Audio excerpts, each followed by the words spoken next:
hickeys are the marks we give to our partners during the lovemaking session. It might feel great, but it looks strange to the rest of the world. Here is what you need to know about them.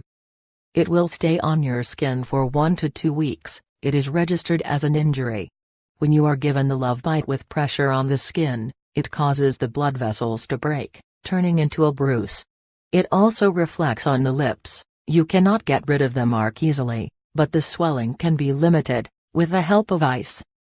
In case you get them easily, it means that you have iron deficiency. Some of the hickeys can make a permanent and profound scar on the skin. Only time will help it heal.